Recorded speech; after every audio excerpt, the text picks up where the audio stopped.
Assalamualaikum, everybody. This is Zubair Khan. I work at Azzad Asset Management. I want to thank all of you for joining us for our presentation today. If you have questions, we're going to have a Q&A session at the end of this presentation. But also, if you'd like, you could type things into the chat if you feel comfortable doing that. Otherwise, please wait for us at the end to ask any questions you may have. This presentation is going to be something I think a lot of you may know some of the topics we're going to cover. It may be very basic for some of you, but for some of you, there's going to be a lot of new pieces of information. I think even if you have some comfort with these topics, you'll still get something out of it. Sometimes it's really good to look at the basics when you're investing and kind of understand why you're doing something that you may have been doing for a long time. And I give this presentation quite a bit. And every time I do, I feel like I learn something new or just remind myself of something about investing that maybe I'd forgotten. So we'll get started. I'm going to start sharing my screen with all of you.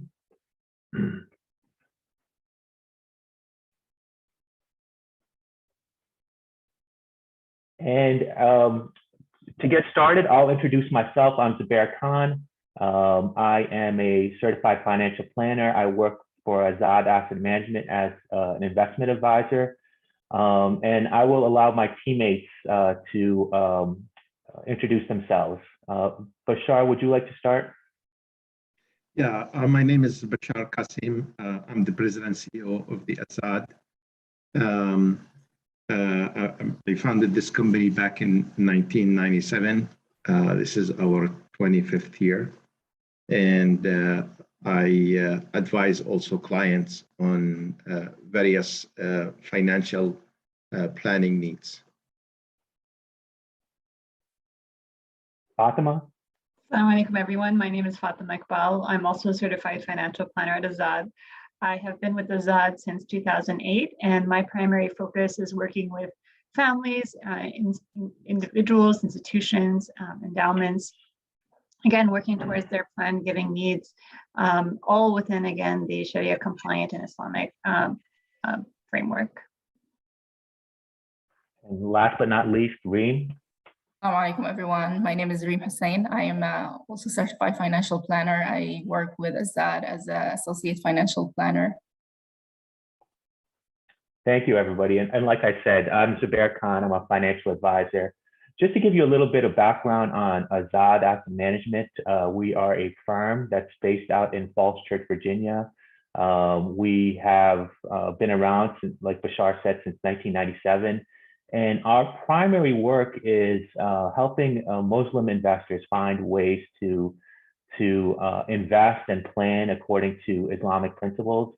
And so we're going to talk a little bit in this presentation about some things that are general to all investors and some things that are specific to Muslim investors. I think you'll find valuable information in both parts of the presentation.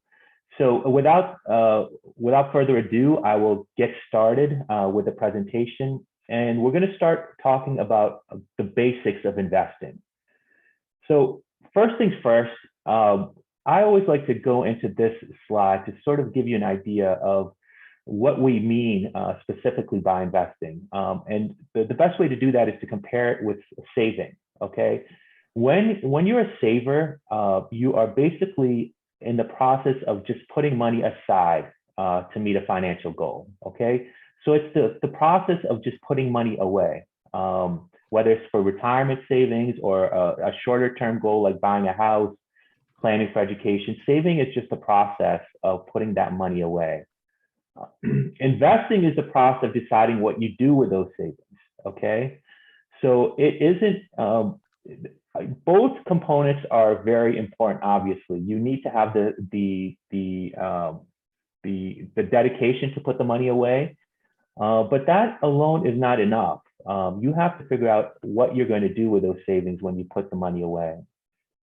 And we're going to go into some reasons why You can't just save anymore. Maybe in the past, you could have been successful in meeting your retirement goals and other financial planning goals by just putting money. Sorry to interrupt you, but we cannot see your slides. Yes, did you share your screen?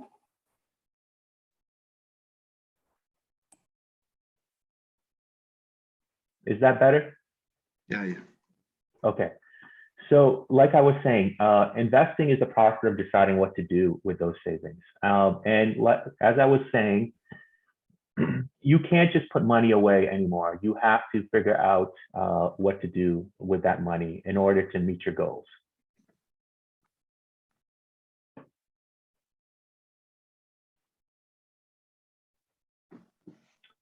And the number one reason for that is inflation. I think you have all probably heard a lot about inflation in the past couple of weeks in the news. Inflation is a very big component and a very big reason why we can't just put money in a savings account anymore. On average, inflation is supposed to be around 3%. If inflation is around 3% a year, and you have $200,000 saved in your account, within 20 years, it'll be worth half of that. So what you can purchase with $200,000 today, if you don't do anything about inflation, it'll be worth about half as much in terms of purchasing power in 20 years. And the reason why 20 years is important is because, that's about how long away many of us are probably from retirement. So 20 years, that's all it takes to make your money worth half as much as it is now. And that's just average inflation, not the type of inflation we've been seeing in the markets, 7% recently. So you can imagine how much of an impact that'll have on our savings going forward. So the important thing is first to start having a savings goal. And just taking a look at this slide, you can see how much of an impact just putting little bits of money away can be. With an average return of 6% a year, if you put $100 away on a monthly basis, after 5 years, you'll have $6,977. After 20 years, that'll be about $46,000. If you do $500, in 5 years, you'll have about $34,000. And in 20 years, you'll have $230,000 just from putting away that $500 a month. So you can see how much of an impact just small amounts of money over time can have, okay?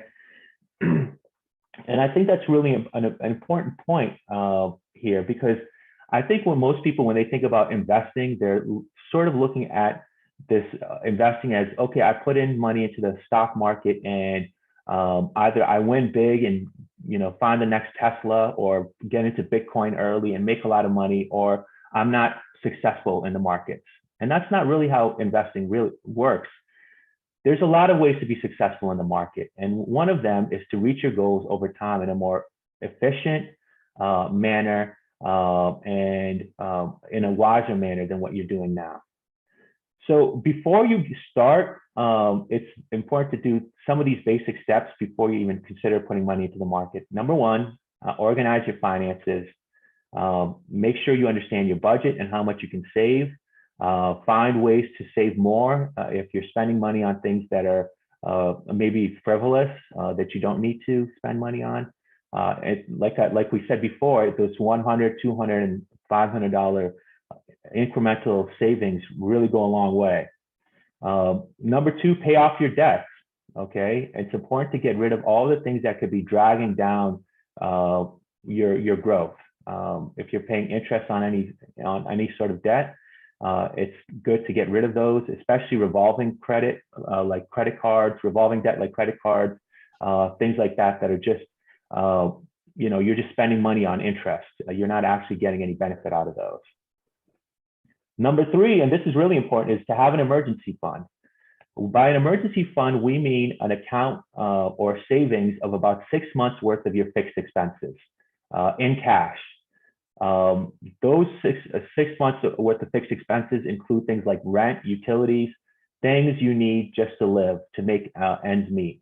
So you should have at least about 6 months worth of those expenses saved in cash. I would not recommend, and most advisors will not recommend even starting to invest unless you have that.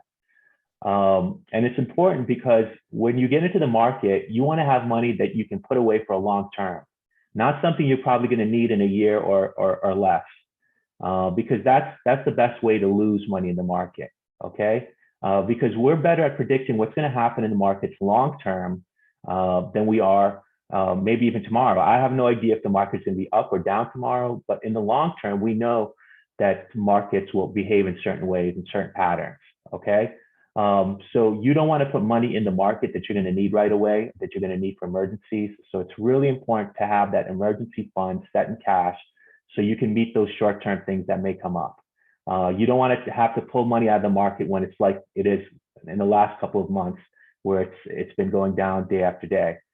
So make sure you put money that's long-term. And then take advantage of your company retirement plans. That's a really powerful way to save, especially since companies are giving you money for free. You know, they're matching your 3% contributions. It's free money that you should take advantage of. And there's deductions you can get on taxes for that contribution. So what are the best ways to start that savings plan? Number one, it's about building a positive habit. Just like anything else, you've got to be committed to it. You have to build a habit and keep doing it over time. The more you do it, the easier it becomes. Number two, you've got to invest so your money keeps pace with inflation. That's really important. You can't put your money into a checking account where it doesn't earn any, it doesn't grow at all. Obviously, if you're trying to abide by Islamic principles, you can't put it into a savings account where it earns interest, which is haram. So you've got to find another way to do that. And you know, what we're talking about is probably the most powerful way, and that's investing in the market. Don't put all your eggs in one basket. Okay, you know, you hear all these success stories about people making millions off of putting all their money in Bitcoin or some other stock, but those are rare occurrences. A lot of people who do something like that end up losing a lot of money. It's not a long-term feasible way of making money and growing your money.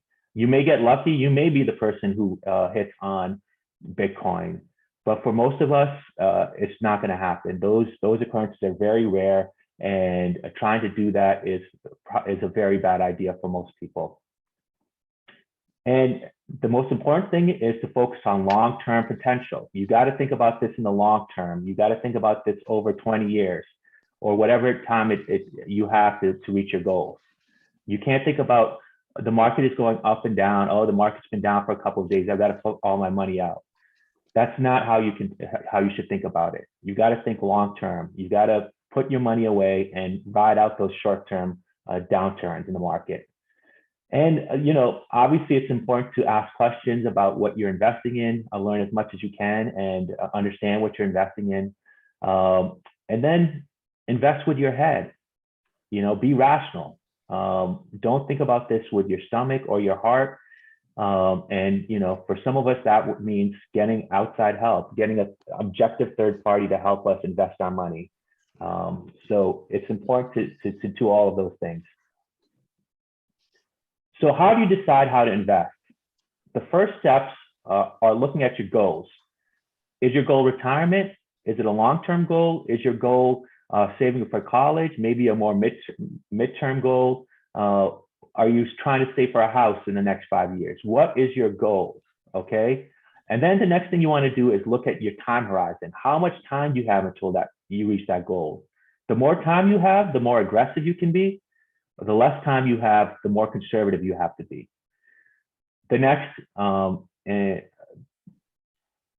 of this is determining your own risk tolerance. Every one of us has our own tolerance for how much we can withstand in terms of investing in the market. Some of us are very comfortable with watching our portfolios go up and down as long as it grows over time. Others of us are not so comfortable, okay? So you have to be honest with yourselves about where you are on that comfort level and then invest according to that, okay? And that comfort level may change depending on your time horizon. So if you have a longer time horizon, you may be more willing to take on the ups and downs than if you have a shorter term time horizon. So all those three components are very important when you decide to start investing. And to drill down on risk, there's basically two components to risk. Number one is your risk tolerance, and that's sort of your emotional ability to take ups and downs in the market, okay? The other is risk capacity. You also have to look at this, and risk capacity is your ability financially to take on those risks. If you don't have a lot of money and you're putting all of your money into the market, then you probably have less of risk capacity if it goes up and down. You know, if you've got money that you're putting into the market that you know, it's not part of your, you don't use it to meet your daily expenses, you can really put that money aside for a long amount of time, then you've got greater capacity. So that's just as important as how you feel about investing and how comfortable you are riding the ups and downs. You've also got to take into consideration the risk capacity. Is this money that you're going to need? Is this money you can allow to go up and down in the market? So it's very important to consider that. One of the biggest questions we have when our clients come to us looking to decide whether now is the time to start investing, or maybe they should start later, is the impact of timing on the market. Clients always come to us as advisors and say, is this the right time to start? And most of us always say it's always the right time to start investing. And the reason for that is because if you take a look at how the markets work, you'll find that you're going to benefit more for just investing whenever you're ready, rather than trying to time the market, because of the fact that the market, most of your returns in the market come from specific days over a period of time. There are days when the market jumps up more than it will on other days. If you watch the markets at all, you'll see the market goes up and down, maybe 1 or 2%, maybe most days, sometimes less than that, sometimes a little more. There's rarely days when the market goes up 9% or 8%.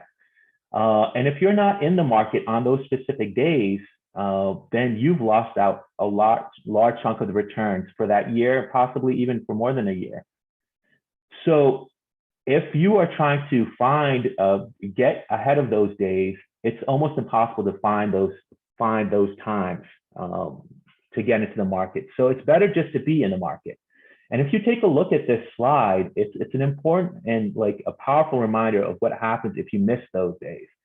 So let's say if you'd invested $10,000 in the S&P 500 in 1980 and kept it there untouched. By the end of 2012, your savings would have grown. That $10,000, no additions, no nothing, would have grown to $330,000. But let's say you missed the best 5 days in the market, or from that time period, then you'd only have saved $215,000. That's just from missing 5 days in the market. You've lost over $100,000, $115,000 roughly, because you weren't in the market. You mistimed the market. What you should have done is just kept your money in the market for those from 1980. You know, if you had the money. So you run a greater risk of trying to time the market and mistiming it than just keeping your money in the market. So if you're looking to invest, you might as well start now. There's no reason to wait. There's no perfect time to get in. You just want to be in the market and have your money invested. One of the best ways to sort of offset that trying to time the market is what we call dollar cost averaging.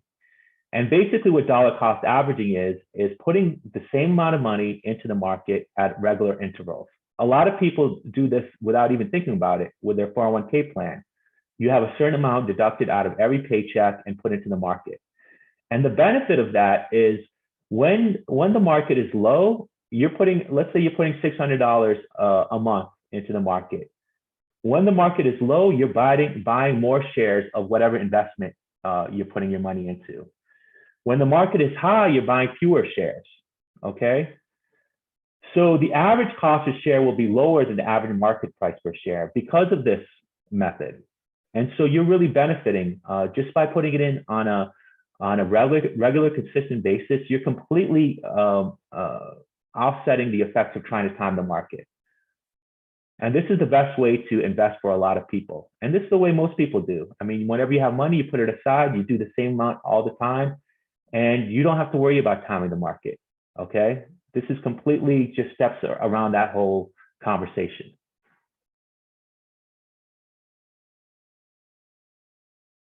So we've talked a little bit about saving. We've talked about what you need to do to start investing, how you prepare, why investing is important, and what to consider upfront. Now we've kind of decided what our risk tolerance is, what we've come up with when to start saving, how we're going to start saving. Now we have to decide what to invest in. So the basics of investing in the market starts with these two securities, stocks and bonds. Okay, so these are the basics of basically everything that you'll be investing in, whether it's mutual funds or exchange traded funds, which we'll talk about later.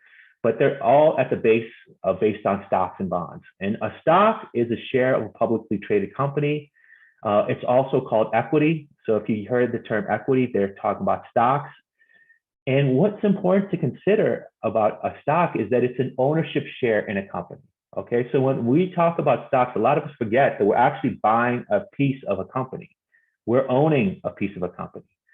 So if you're looking at this long term, and you want to buy a share of a company, you want to make sure that you're buying a company that's going to be profitable, that has good financials, it has good products in the market, has good leadership, because you're investing in a company. It's a business that you're buying. And you're becoming an owner of. It's not just a piece of paper that you're watching go up and down in the market. It's a piece of a company. And if you think about it that way, you really start to think about how important it is to find the right companies to put your money into, okay? Because it's a business that you're going to be an owner in. A bond is a little bit different, okay? Bonds are also called fixed income. So if you hear the term fixed income, they're also talking about bonds. And conventional bonds are, considered haram because they pay interest. And what a traditional bond is you lend money to a company, and then they pay you interest. And they use that money to finance some project that they're working on, maybe some, operational concerns that they're trying to meet, or they're trying to find money to start a project that they're working on, or some other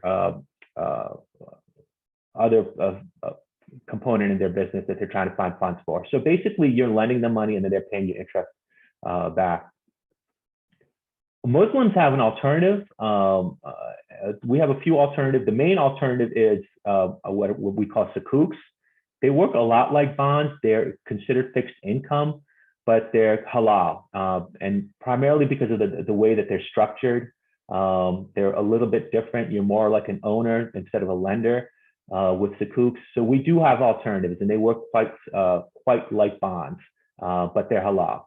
So that's what if you're considering a halal way to invest, you would look at sukuks. And another common way of investing is Islamic bank deposits. So there are bank deposits you can put money into that are halal as well. And those are two of the biggest ways to get into the fixed income market as a Muslim. So stocks and bonds are the building blocks. And then for most of us, what we'll use are vehicles like mutual funds and exchange traded funds. Mutual funds, a lot of you may have already heard of. It's traditionally how you invest in your 401k. Basically, what a mutual fund is a basket of investments, whether either stocks, bonds, or stocks and bonds, a mix of both. And the way mutual funds work is that they pool investors' money together. And each of the people that buy into a mutual fund that are part of this pool own a portion of the securities in the funds. The mutual funds are managed professionally by a portfolio manager who chooses what the underlying investments are.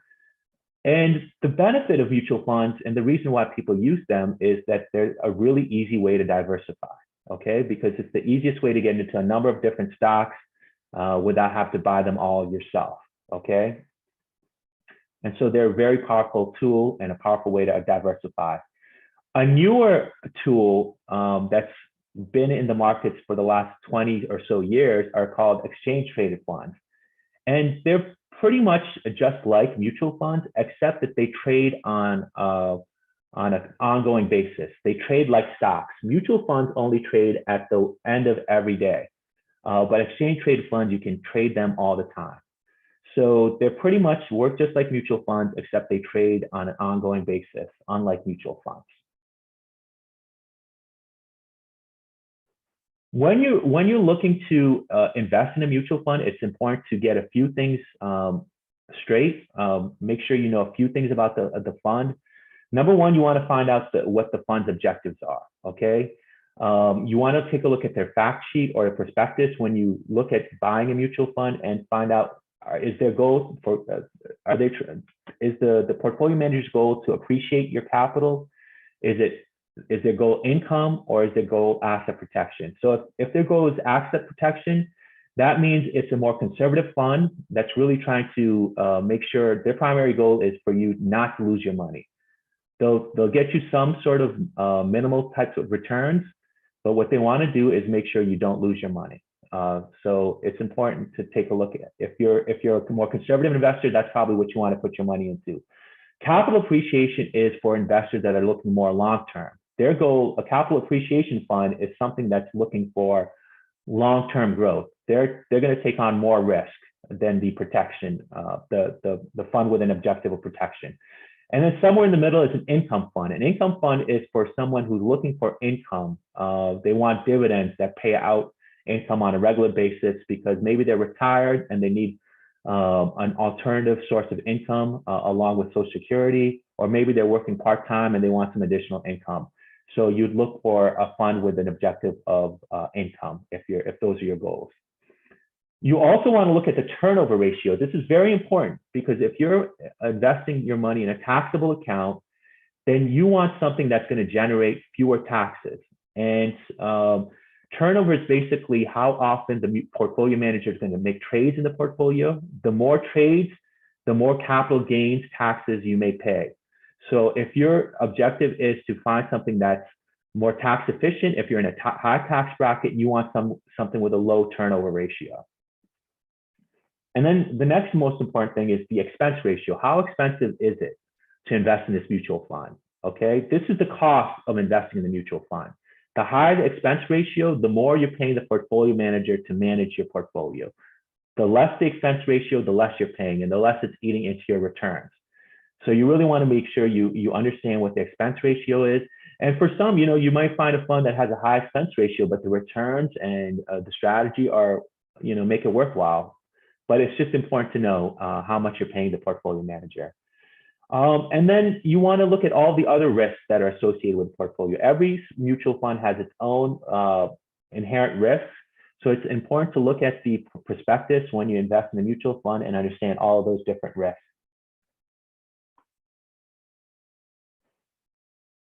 Finally, when you're looking at a portfolio, so you know that it's what kind of fund it is. Its goal is capital appreciation or protection. You know what the expense ratio is. Then you want to take a look at what sort of investments, what sort of stocks that the fund is investing in. Is it investing in large company stocks or large cap stocks?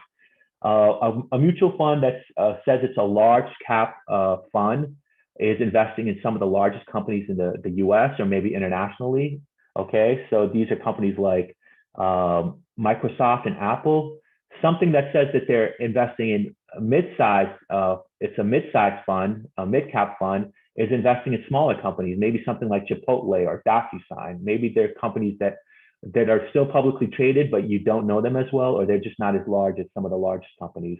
And then there's small cap funds that invest in some of the newer companies in the market, maybe smaller companies you've never heard of. It's important to understand the difference in the type of fund because each one of those categories acts a little bit differently. Large cap funds are stable. They're usually larger companies. They don't go up and down. The returns aren't as high as smaller cap funds, but they're also not as volatile. It's good to know which one you're getting into and how they behave. And also you may want to have a blend of all of them, okay? Because all of them can, in a well-diversified portfolio, they can all be a piece of a successful strategy. Then there's different, you're basically having funds that separate based on size and also on characteristics. So value and growth are the two most common types of stock characteristics to look for. Value stocks are stocks, or value funds invest in companies that are traditionally your older companies. They're more companies like utilities, and they're companies that usually ride out the downturns very well. They usually pay a dividend, and they're more well-established generally. And then there are growth stocks. Growth stocks are generally companies that are like in a tech space. They're companies that have greater growth potential in the future. They may not be as well established. They don't pay a dividend. So when you look at this equity style box, it's important to try and get a blend of all of those. You want to have a little piece of money in all of those buckets to be properly diversified. And you probably want to have more in large cap than mid cap, but you do want to have some in each one of those categories to a certain degree. So we've covered now the types of investments. Okay, so you know about stocks, mutual funds, exchange traded funds, but that's not where it ends. The next thing you need to know are the different investment vehicles, the different buckets where you can hold investments, because each of those have different characteristics as well. And by investment vehicles, I'm talking about different types of accounts, like 401k plans, IRAs. Each one of those has their own different characteristic, and they benefit you in different ways. For example, 401ks and IRAs may give you a tax deduction up front. They let you grow your money tax deferred until you retire. They have rules about when you can take the money out. So it's important to understand the rules of those vehicles and how they can benefit you, and use the right vehicle to invest for your goals. So if your goal is retirement, you want to look at something like 401ks and IRAs. If it's something more short-term, you may want to look at a taxable account. Here are some of the most common vehicles used for retirement. The IRAs, there's the traditional IRA, where you get a tax deduction up front and then the money goes tax-free, but then you pay taxes at the end when you pull the money out. There's the Roth IRA, where you put money, you don't get a tax deduction up front, but the money grows tax-free, and then when you take it out, it's tax-free. Okay, so it's important to know those two vehicles. Then there are 401k plans, 403b plans, and thrift savings plans. Those are all employer-sponsored plans. IRA you can open up without working with a company. The last three you have to open through your company. 401k plan is what most of us are familiar with. Therefore, most companies. A 403b plan is for somebody who's working at a nonprofit, maybe a hospital or school or university.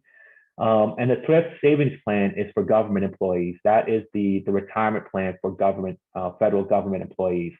And for the most part, they all kind of work the same. There's small differences between them, but they're basically ways that you can put money away and get a tax deduction for your savings.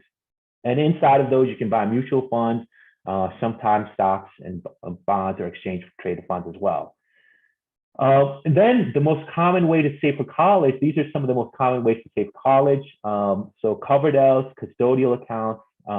Coverdell's allow you to put money away like $2,000 per year per child. A custodial account is a way to save money, give money to your children and have them, save money for things like college, but it can also be used for other things for your child.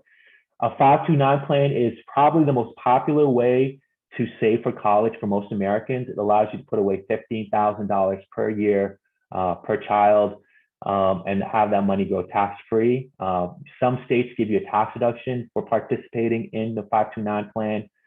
There is no federal tax deduction for contributing, though, to a 529 plan.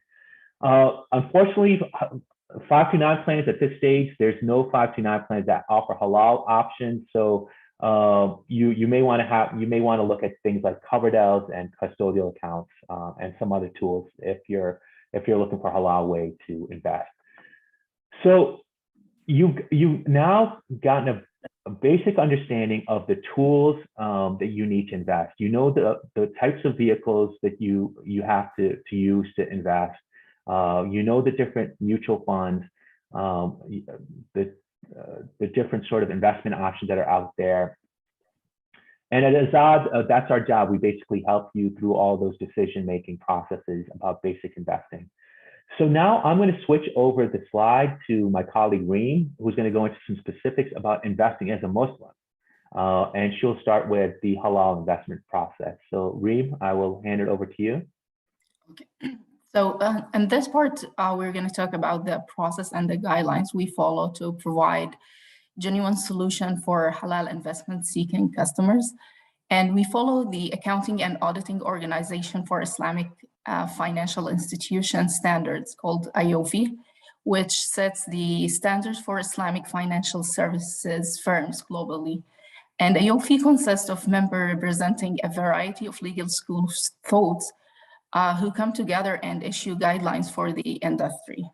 So here's a little bit more about the Iofi Standard. There is a thorough process for establishing the Iofi Standards, and these standards encompass evidence of diverse ruling beyond the four main schools of Islamic fiqh. These standards are established through strict scholarly methodology to assure compliance to Islamic laws. And the process which Iofi uses is very robust. Evidence from original resources is used to establish these standards.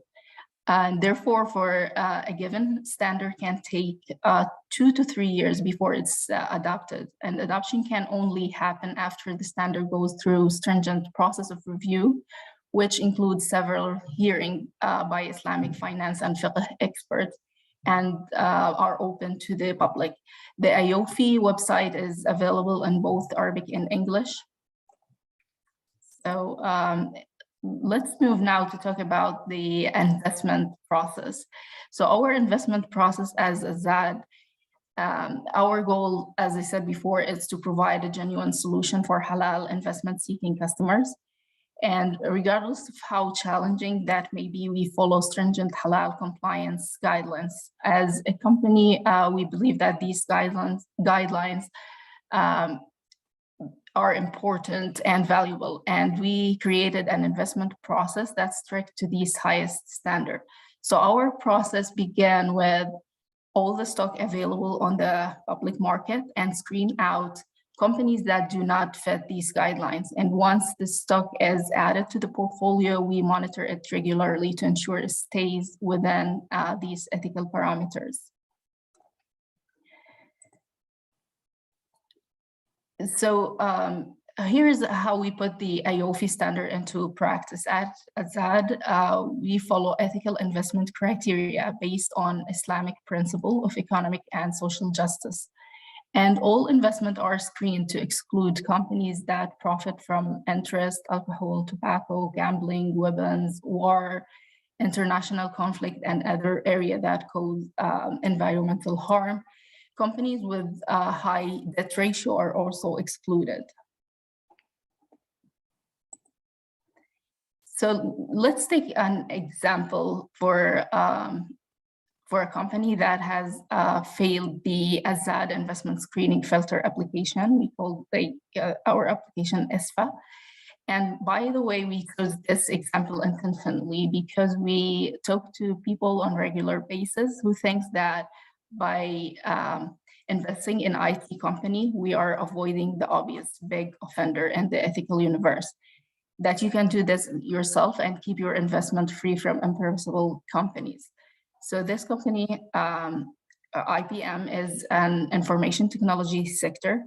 And you see now on your screen that the software detected a line of business that runs a pool of our halal screening criteria. And in this case, IPM has a credit arm that deals in financing arrangement, thereby making profit from interest income. Another aspect that we have to consider when we're looking at the Islamic finance is purification. And purification is different from zakat. And we are talking about a halal investment.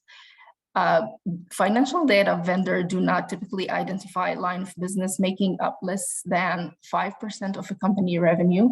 And sometimes it's not possible to know exactly where all the company's revenue comes from. And because of this, Muslim investors should purify their investment by giving to the charity a small amount that may have come from impermissible sources, such as a small amount from interest that a company acquired from investment and pay to the investor. So purification, when you give it to the charity, is not considered sadaqah. And as I said before, purification is different from zakah and should be calculated and deducted before calculating the zakah. And in the chart here shows the percentage of company that passed our screens in different asset classes as of September 2022. So you can see like different, not all the company passes our screening. So for example, Russell 10,000 growth, 74% of the companies passes the screens. So what does that mean? Like, what is the impact of the halal screens? So if we look to the next slide, the table shows that Islamic indices outperform when the industry they do not invest in underperform. As we might expect, like take a great recession, for example. When the financial services was hardest hit sector, the Dow Jones Global Index in the third row, you can see it in the third row, it returned negative 24.9% during that period, versus the Dow Jones Islamic Index, which returned negative 20.9%. So the Islamically screened index fell, but by 4% point less than the conventional counterpart. And this is most likely because that Islamically screened index is less exposed to financial. So the bottom line here is that halal and ethical screens can help performance depending on sector trends. Long-term applying Islamic screening can be advantageous, but more research is still needed on this part. So now moving to the next topic, and which is the zakah. And for this part is intended to provide a brief overview explaining general principle of zakah and the zakah calculation. And we usually do a presentation talking more in depth about the zakah during Ramadan. So as I said, let's understand the basic of zakah. Zakah is a financial obligation on every Muslim who owns certain kind of assets worth more than said a month, nisab, if they have owned it, those assets for at least 12 lunar months. Zakah is mentioned in the Quran 81 times, and it's often mentioned along with the salah, the prayer. While giving to charity is a financial transaction, it is an integral part of a Muslim spiritual health, and specific care should be given in making sure it's handled correctly.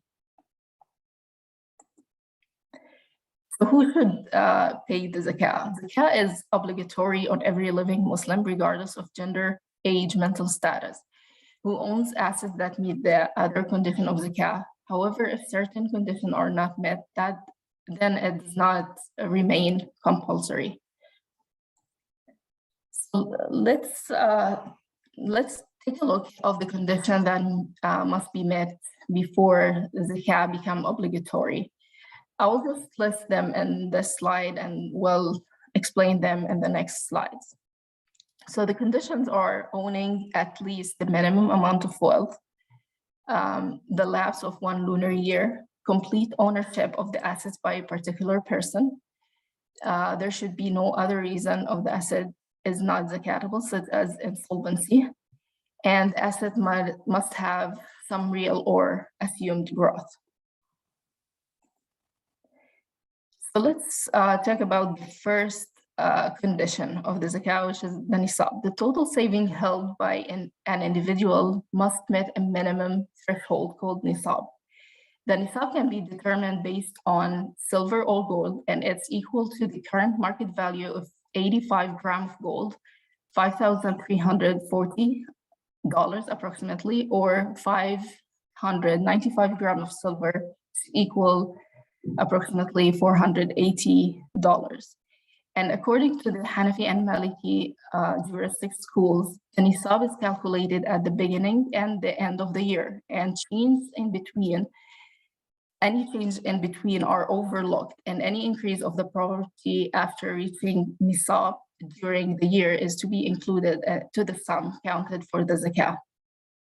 And this is considered the easiest and the most applicable among all other juristic views, and which led the majority of the scholar to adopt this method. One thing that I want to mention here, that immediate expenses, for example, next month rent, mortgage, or car payments, or short-term debt, are subtracted from the asset when calculating the nisab. But this means that one mortgage payment is deductible, but the full mortgage debt is not. The second condition is the holding period, the hawl. After one's wealth reaches the nisab, the assets must held for full lunar year, starting from the day they reach the nisab. This time period is called hawl, and the zakah is not due on a particular day, but those who own it should pay it once a year. Once a year, we call it lunar year. And many Muslims choose to pay their zakah during Ramadan for additional blessing of charitable acts during the month.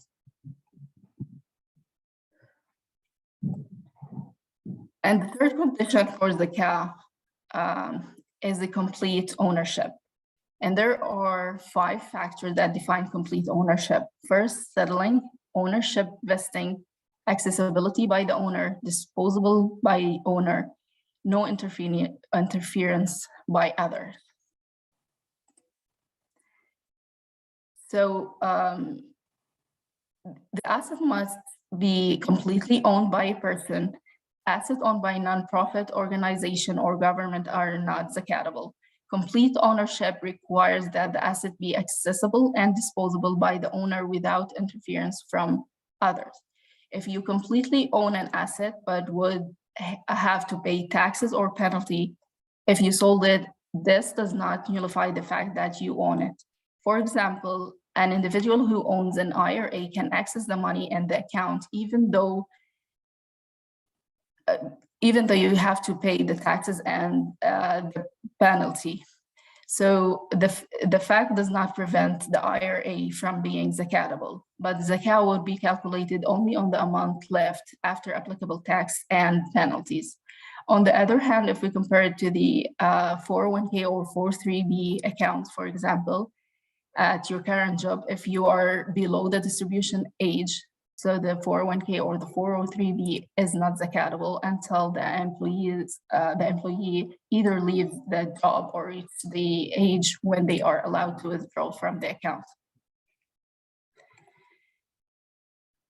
The fourth condition is solvency. A person must be solvent in order for zakah to be due from them. If the person has a debt that is immediately due, and it's greater than what they own, so they are not liable for the zakah. The fifth and the last condition is on which assets should you pay the zakah. Assets that are zakatable include gold, silver, cash equivalent assets intended for sales, good, livestock, crops, or minerals. All the gold, silver are liable for zakah at 2.5% and based on their value on the day of the hawl. If the hawl is linked to the solar year, zakah is 2.577 instead of 2.5% to make up the difference between the two calendars. So there are certain assets in which zakah is not owed. I'm just going to list these assets, and you can see them in the slide. The assets are like personal use property is not taxable, and it include one personal resident, vehicle, clothes, or other personal belongings.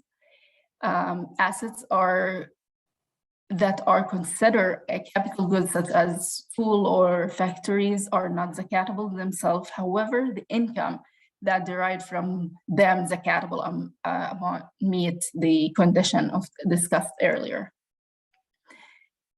Assets, for example, that intended to return ownership and it's for the purpose of deriving income are not zakatable.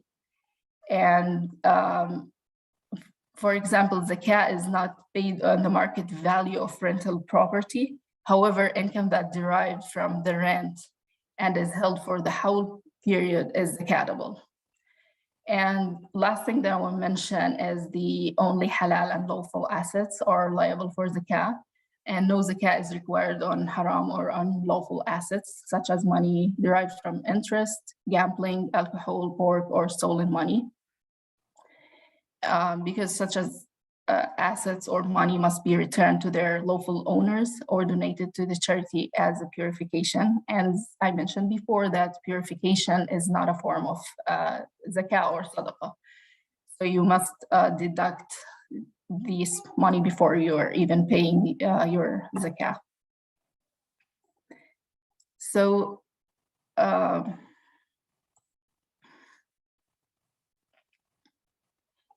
we have gone through who is liable for zakah and what assets and account type are zakatable. So let's talk now about the calculation of the zakah on stock and for stock. So for the purpose of this explanation, we will assume that the stock held follow halal Islamic guidelines, since zakah is not owed on shares of stocks that are not halal. And there are two basic intentions for purchasing stocks, either for the growth and appreciation of the income, or so we have two intentions for buying the stocks, as Zubair mentioned, like either let's get growth and appreciation, or it's income and or dividend that it can provide. So with this distinction, there is a distinction in calculating the zakah also for this stock. So while a shareholder may reap the benefits of both growth and income from particular holding, the original intention why it was purchased is the key.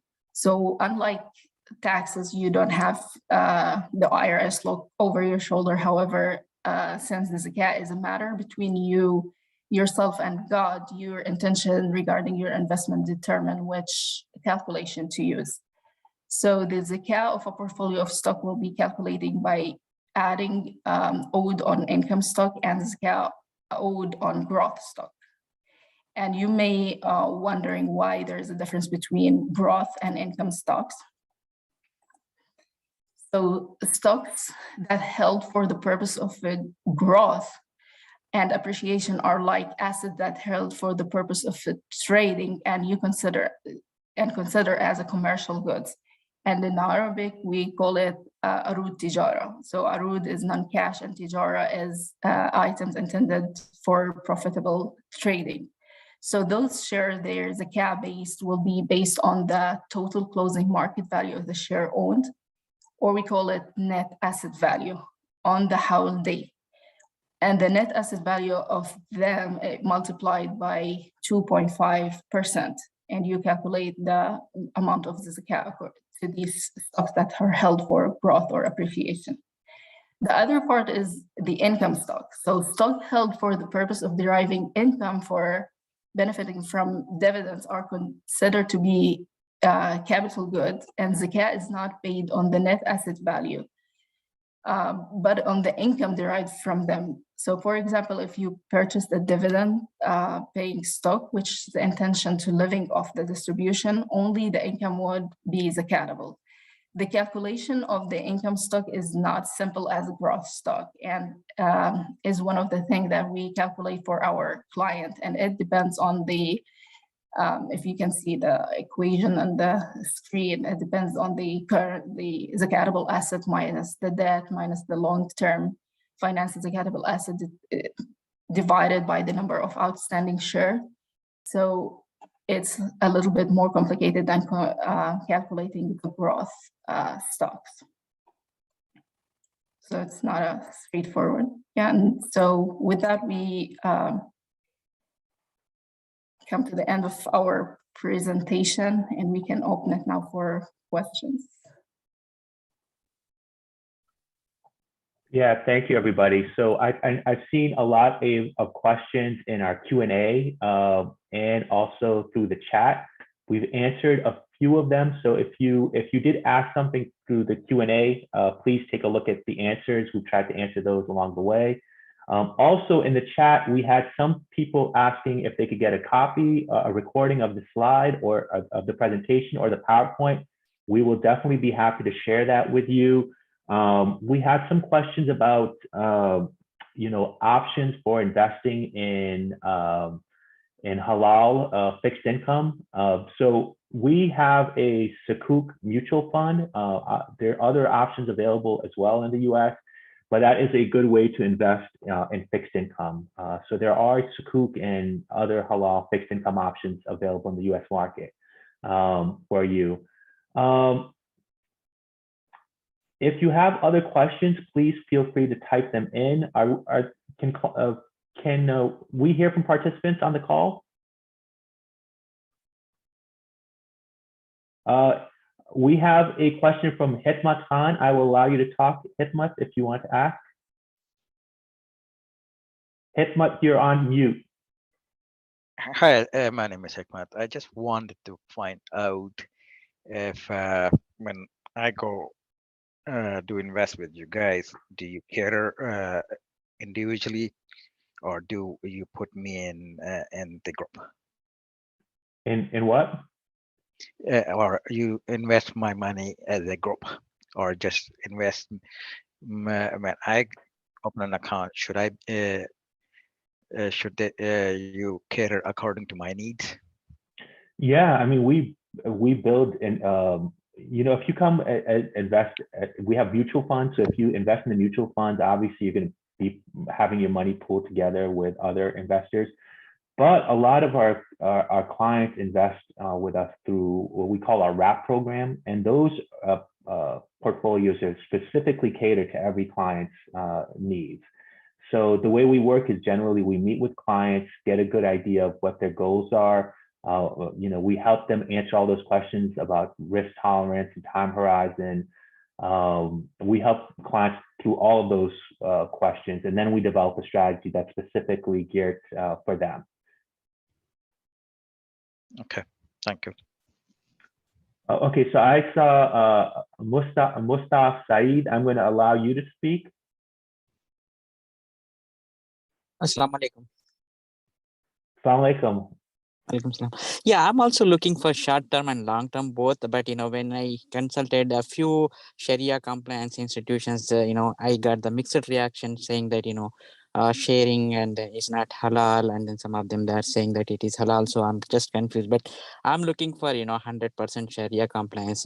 There is no room for interest-based anything. No matter what, whether it is Apple, if they invest, they also internally they invest in some other companies which is interest-based and all those things. So I'm looking some of the things where I can invest both in terms of short-term and long-term, but it should be 100% Sharia compliance. Right. So, I mean, if you're going to go to a traditional advisor that's not specifically focused on investing in according to Islamic principles, it's very difficult to find someone who kind of does it on the side. You have to find an advisor like Azzad that specializes in this, because it's an ongoing process. It's not just finding a stock or a couple of stocks that are halal and then investing in them for years and years. A company that's halal at 1 month could maybe get into a new line of business or take on more debt than you're allowed to take on, and eventually not be halal. So it's an ongoing process. You really have to have some expertise in it. But to address your question more broadly, yes, I mean, there are ways for you to invest both long-term and short-term in halal options, and that's what we do at Azzad. If I may answer this, elaborate a little bit more, there. There is nothing called like 100% or 50% halal or 30% halal. The ruling whether it is halal, you can do it or you cannot do it. So the scholars, when they and again, my colleague referred to Iofi, the accounting and auditing organization for Islamic financial institution, and this is really a very very resourceful organization. Their opinion is a scholarly institutional opinion. In other words, they get together, and these are scholars, what we call the scholars of the Ummah, and they're diverse from probably more than 52 Muslim countries.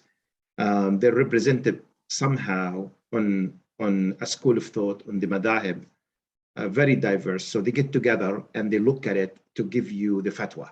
And these people, known for their knowledge, for their sincerity, for their people trusted them, what we call the scholars of the Ummah. So when they get together, they look into this matter, they came with a, not just with it started with a fatwa, but they came with a standard. It is a legal standard and is a practical standard called standard number 21. By the way, you can go to our Iofi website and download these Sharia standards. There are more than 60 of them. And they are available in 9 languages.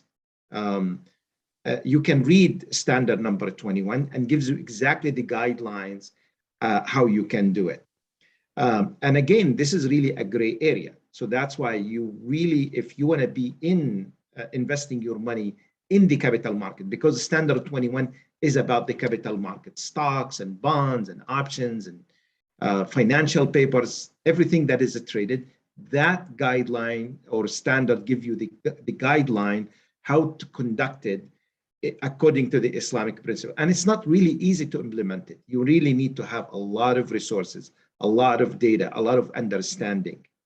So if you follow that standard, and I think these are the golden standards, to be honest with you. So and there is a substantiation how they came with the standard. Inshallah, you are not going to be committing any sin or and Allah knows the best, as usually we say when there is a ruling or a fatwa, that Allah knows the best. But if you follow these standards, and the standard says like, okay, the concept, I can explain you the concept upon which this standard is built in. They said, we dealing with companies that these companies are businesses, and it's run by anybody. People, Muslims, non-Muslims, understand Islamic guidelines and rules. We understand that, they may not implement a lot of, and they may commit some violation in their business practices. But you as a Muslim, your intention is to benefit from the halal activities, the halal revenue that we recognize. They could be pharmaceutical companies, healthcare, transportation, manufacturing, technology, etc. There is nothing wrong with those. However, the majority part or most of this business part is this halal. But these companies or the management themselves sometimes, although their line of business, for example, not in lending, borrowing, and interest, they could be a technology company. They put their money in the bank. They earn interest of that. They may borrow money. They may lend little bit money here and there. That is not really constitute a line of business. They may have some businesses that they are considered to be insignificant amount. And I'll say in the standard number 21, they consider anything less than 5% of revenue to be insignificant amount. So they apply a rule, said the majority overrule. In other words, the majority of this business is halal, we recognize, and you as a Muslim, your intention is to benefit from the halal activities, the halal assets that they have. And again, if your intention to benefit from the haram, the whole thing would be null and void. You cannot really invest in it. So that really need to really keep this in mind. Now we're invested in that money. then the scholars, and this is really so important in standard number 21, and unfortunately is being looked sometimes by many financial intermediaries that they promote to give you a robust, a genuine halal solution, which is we call the cleansing. The scholars who base that fatwa, knowing that these financial companies, they report their activities. And in those activities, they will tell you if they earn any interest. Sometimes you can run certain metrics to examine how much the haram revenue coming from it. And you can establish a level that is really far less than 5%. In this case, the scholars require that you do the cleansing. You look at the revenue came from these haram activities and get rid of it completely. Has nothing to do whether your portfolio went up, went down, the company made a profit, did not make a profit. You need to look at that revenue and cleanse it. Why? Because we said our intention is to invest in the halal revenue, because the scholars will not allow the haram, whether little or more or a lot. It's all prohibited, and and the reason that's why a purification is an evidence that none of these, in other words, they're not telling you, oh, you can borrow up to 20% with an interest. No, you need to really estimate that revenue coming from the halal activities and get rid of it. And that's what makes Islamic investing stand unique in this. And there is no inconsistency. As a matter of fact, the purification is an evidence that they emphasize in applying the Islamic guidelines and practice, and even the management who are not you as an investor. You as an investor not agreeing to these activities, you still be required to cleanse and get rid of that money. And if the scholars realize that a cleansing is not possible, we probably will not see a standard 21. Well, probably the scholars, majority of them say, keep your money, do not invest in these companies. But knowing that these companies, and again, we live in a financial capital system, that there are rules and regulations and transparency and auditing and oversight. So these numbers can be actually estimated, and that's what we do at Azzad.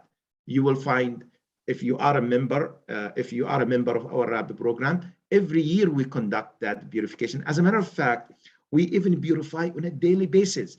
In other words, if you own the share for 3 or 4 days, we will estimate how much purification needs to be done on that. And again, I mean, for the average investor, it's really daunting and laborious process. That's why we use data companies, third-party data companies, that they have a specialty and they have the know-how to run for us these estimation. And I think this is really trying also to address the question of the brother who said about the Islamic investing is just a label. It's actually, that's not true. Even financial companies or data reporting companies, indexes companies like Dow Jones, FTSE Time, MSCI, ask them, they tell you Islamic investing is a genuine. It's really different. It's based on the concept that we do not lend and borrow in interest, where money makes money for the mere passage of time. And this is really the most serious type of riba. We call it riba of the diyun. This is the riba that Allah stated in the Quran that will wage a war on those who are practicing that type of riba. So this is really obvious, and everybody knows. The riba that you see in the credit card, in the utilities, in the student loans, where if person like just a skip delinquent or skip not paying the money on time, the riba machine will take over, and it's just the debt will grow just for the mere no activity, no economical activity. Nobody can deny this. It's over. Riba, it exists. It's there. It's practiced. It's very obvious. Even the people who practice it, they tell you it is really the riba. It's really different. You can find it on individual level, on institutional level, government levels, global level. It's there, and they call it servicing the debt. Just servicing the debt. You don't have money to pay. Okay, the riba machine will continue accruing money for the mere passage of time. That's one major difference is about what we call Islamic finance and conventional one. The other one, it's not just the riba of the debt, but also trading the debt is a problematic, because now we're trading money for money. And there is a famous hadith for where the Prophet, peace be upon him, in hadith Abadah ibn Samit, that gold to be traded with gold like alike, hand in hand, silver by silver. That's what we call riba of the biyu', riba of the trade. And again, that which you involve in the trading the riba itself. There is, and we can go through another thing which is called selling what you do not own. That's also another problematic from an Islamic point of view. So it's really obvious.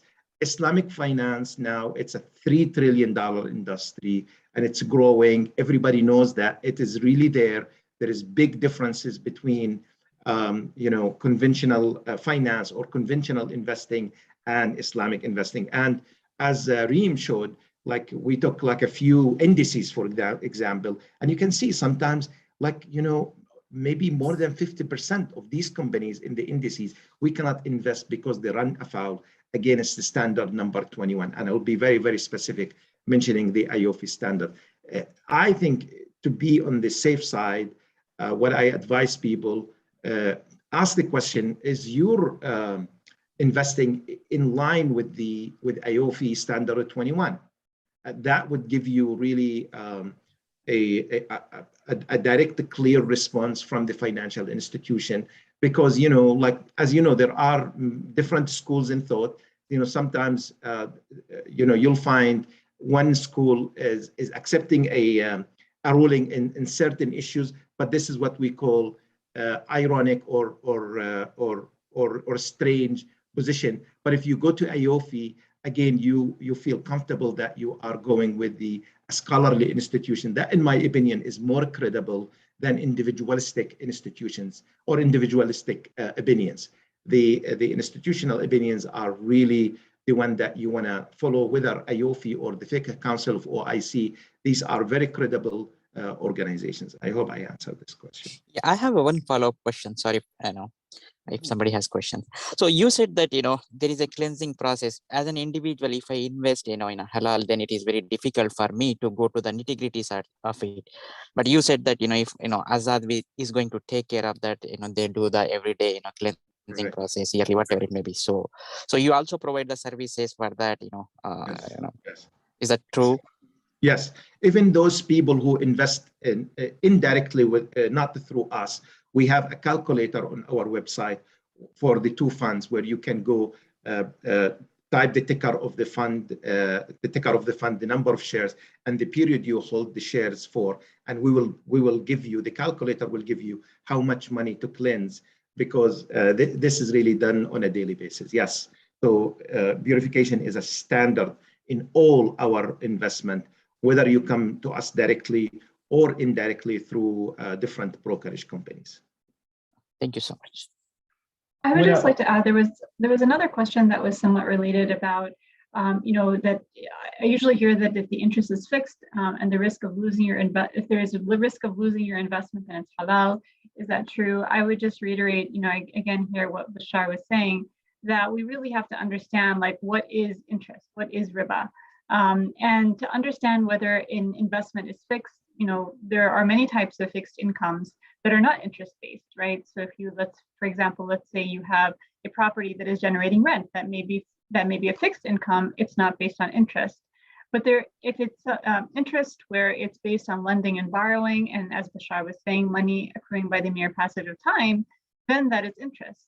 So I think part of it is really kind of washing away the labels and really understanding what is the underlying transaction that's happening to be able to define whether it's halal or not. For what Fatima said, also, there is a famous fiqh rule in Sharia called al-ibratu bil-ma'ani la bil-alfadi wal-mabani, that the consideration is given to the meaning, not to the form. In other words, to the substance.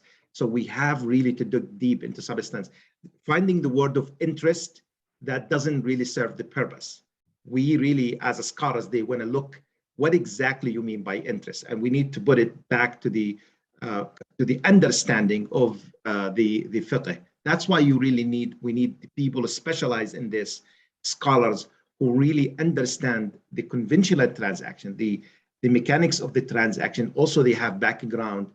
They understand what the riba is. They can understand it. And sometimes, even sometimes in a fiqh language, you have maybe to use other than English, because there are certain concepts. It's like any other field. There is a certain concept there that the scholars, when they look at any transaction, they examine. For example, they would look whether this is guaranteed or not. I won't pay attention to fixed, because if you have a profit that is really fixed, that doesn't constitute to be a riba. Why? Because when we sell at fixed price. So let's say if you do murabaha, for example, the selling price is known. It's actually sinful to, or it's illegal, for example, to sell something without defining the profit or the selling price. Also, it's not acceptable to go into rental transaction without agreeing on the value of the rental. So the word fixed, if you look linguistically, if you Google it, it is really in financial terms means reasonably expected return, reasonably, not guaranteed.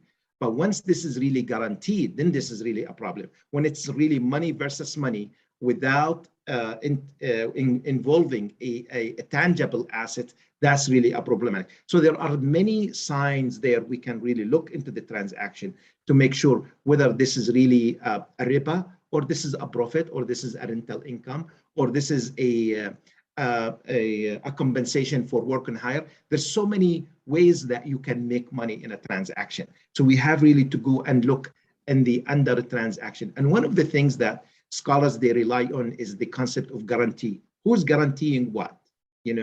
For example, in a transaction where the person lending money to another person, the borrower will be guaranteeing. So if he is paying an excess on that type of guarantee, then that is exactly what we call is the riba. And we need to test in many transactions. Riba could really result even in any type of a transaction. Once the person guaranteeing something with a promised return on something, regardless what happened, then that would get us into the environment what we call riba. But again, every transaction we have to dig deep into it. That's why you really need to work with a financial advisor or with a financial professional who really versed in the Islamic fiqh or Islamic banking. Now there are classes and there are degrees now offered in Islamic banking where people, they can go study it. Iofi, as a matter of fact, certified. They have a certification called Certified Sharia Auditor and Advisor, where the financial professional can go through a training to train them on the basic Islamic transaction, and they sit for the exam and they're examined. Then if they pass, they will be awarded a certificate. I really urge investors to look into the organization and to see if they have on their staff somebody who's certified by Iofi, hold a designation in Islamic finance. Iofi turns to be the most popular one, called Certified Sharia Auditor and Advisor, CSAA. So this is really what I urge people to look into, to work with somebody who has really knowledge and background in Islamic finance. Okay, we have Mustafa who's raised his hand. I'm going to allow Mustafa to speak. And this will probably be our last question. I know there's a lot of people who have questions in Q&A. We try to answer as many as possible. For the rest of us, we may have to take these offline. So Mustafa, you please feel free to speak. No, I can take it offline. Oh, sorry. Yeah, my question, I think, is a lot of it when it comes to, the idea of purification, and just general as far as just 401ks, how we end up, a company will give you want to make sure that you take advantage of the match, but still we have to deal with the purification. Is there any other way we do that without really worrying so much about, the purification aspect of it. Just more of an advice about just, regular day-to-day, 401k. If you could just at least elaborate a little bit on that. Bashar, do you want to answer that? Yeah. So try to ask your 401k sponsor or the administration company to provide you with a halal fund. Now, through 401ks, most of them, they allow something called the brokerage link, where within the 401k, you can open a brokerage link account. They call it a brokerage link. You can, for example, available with a Schwab, Vanguard, Fidelity. Most of the financial, the 401k companies, they provide you with such solution. And then just buy an Islamic fund. There is there are funds that they are fixed income or sukuk fund.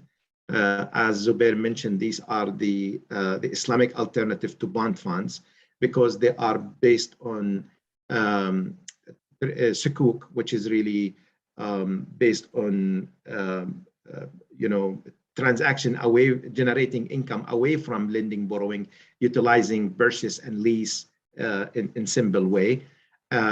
Or you can invest in equity fund that invest in companies that they do halal line of business and they comply with the generally accepted principles of finance as is defined in standard number 21.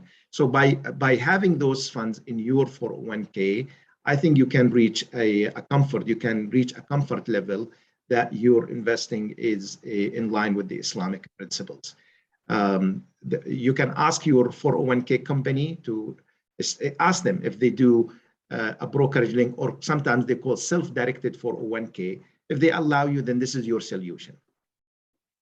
And then you can go to the company, to the funds that you bought, and just go to their website. They should really provide you with the purification. If they don't, call them and say, like, I purchased your fund, I need to find the purification. So they should really provide you with this. If they don't, unfortunately, some of them, they don't, then look for somebody else who really can provide you this complete service. Well, okay, we're going to take one last question.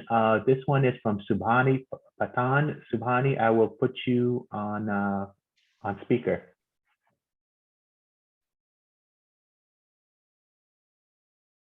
Subhani, you're on mute. You have to take yourself off of mute.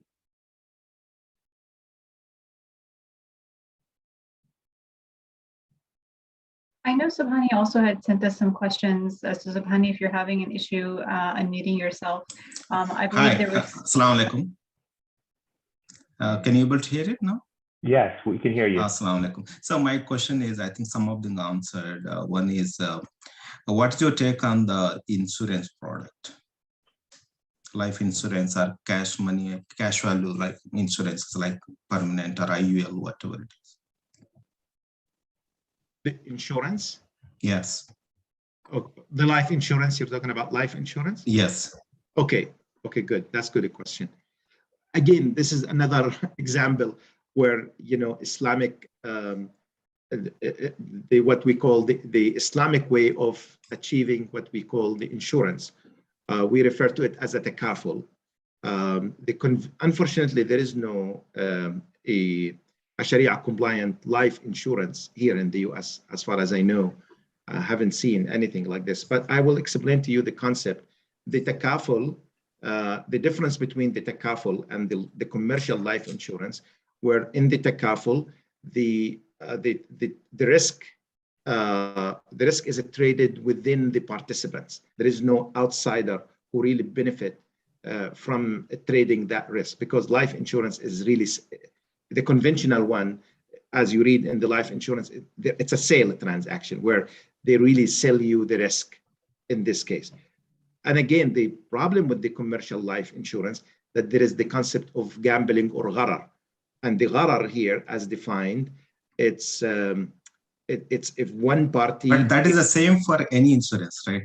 Health insurance or any auto insurance, everything is same. There's no difference in that. Same concept. You're right. Same concept. Yeah. So in this case, where they're trading the gharar, where we call the gharar here the ambiguity, but that's not really exactly. Again, as I mentioned, sometimes in fiqh, you have really to go in the Arabic language to study what the gharar, but the gharar referred to two parties, where if one party is winning, the other party definitely losing. And if one party losing, the other party definitely winning. That's really the concept of what we call the gharar. And if you look at the life insurance or all kind of insurances, unfortunately, you will see the gharar, or what the element of gambling is clear. Now, the Islamic alternative to one said, no. Well, what we want to do, we want to create a gratuitous transaction between parties where they pledge to help each other. But how this is really different in secular term. In the commercial insurance, the surplus, the ziyada, the excess after you pay all the claims, for the commercial insurance, this is considered to be a profit, belong to the insurance company, correct? Yes. The party who really provide that type of guarantee. In the Islamic takaful, this is actually not a profit. It's really part of the principle. It goes back to the policyholder. So this is really how the two transactions are different. Now, in the takaful, there are many models of takaful, but simply the sharing the risk is actually among the policyholders, and any excess of that goes back to the policyholder. But what the insurance company, in this case, there is nothing called really insurance.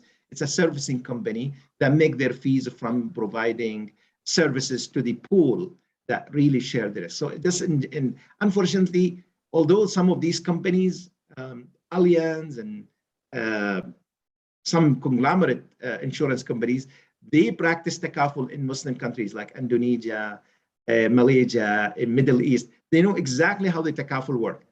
Unfortunately, they don't offer it here in the US. I think part of it because they're not really seeing a demand. In other words, nobody coming and say, you know what, we really need something really different. We need takaful. Believe it or not, they have. I looked at the takaful Allianz do in Malaysia. It's perfect takaful, perfect. But would ask them, would you bring it back here to America? The answer is no. I mean, we can maybe research and see, like, how we can convince these companies. I hope, one day we will see one of these companies offer takaful, but there is really a distinction. But I heard something like Lemonoid's recently new insurance company, they're giving back the money, whatever they left out. So that's become a takaful, right? Yeah, see, that's one exactly, the takaful, or sometimes, what's close to it, there is something called cooperative insurance, the same thing. And believe it or not, the insurance in this country 300, 200 years ago started as takaful, cooperative, but over time start shifting. Why? Because they're making more money from what we call stock company model. So there is like, mutual model and there is stock company model. Now there is something called demutualization. In other words, even the mutual ones, very few companies, they mutual, but even we looked even the mutual one and tried to see if they are really genuinely or mutuality all the way or takaful all the way. Unfortunately not. You still find that they are practicing somehow the element of gharar between different pools. So that's one aspect. And also how they invest the asset, that's another one. But alhamdulillah, now there is takaful, there is sukuk, where because these insurance companies, they have to invest money in a very conservative way. Sukuk can really form that alternative. So I think I think one day, I don't know when, maybe 5 years, 10 years from now, we're gonna see one day a takaful, an Islamic takaful here in America. Allah knows when, but inshallah, I hope we see it soon. Some of the pioneers may come up with a concept or persuade these companies to go into this business. But it's really possible. But the concept is there, and there are many models for it. One of them, for example, called agency model, waqf model. Again, if you look at the takaful standard, the Sharia standard at Iofi, if you read it, you'll understand exactly how the Islamic insurance works. Yeah, thank you, brother, but that is good answer. I learned something. But only thing is what I learned from Takaful also, it is can go out of money if they don't have it. But that's why they try to make money to serve it if eventually something happened, right? So that is the concept is still the same. That's what I know. I am also looking forward for the anything like what you said, Malaysian alliance or something they're duplicating here. That is also good. Thank you for that. Okay. Okay, I think that's our last question. If you have more, if you have some more questions, or if you want to have discussions with us about your specific finances, I'm sure you can get in touch with the organizers of this event to get in touch with Azzad. You could also find us on our website, azzadasset.com. And right on the front page of the website, you can there's a place where you can go to schedule a consultation. So at azzadasset.com and schedule a consultation right at the top of the homepage. I'm sorry we didn't get to everybody's questions. There was quite a lot of questions. So we do appreciate your interest, and we'd be more than happy to speak with you offline. Thank you. Assalamu alaikum, everybody. Assalamu alaikum. Thank you.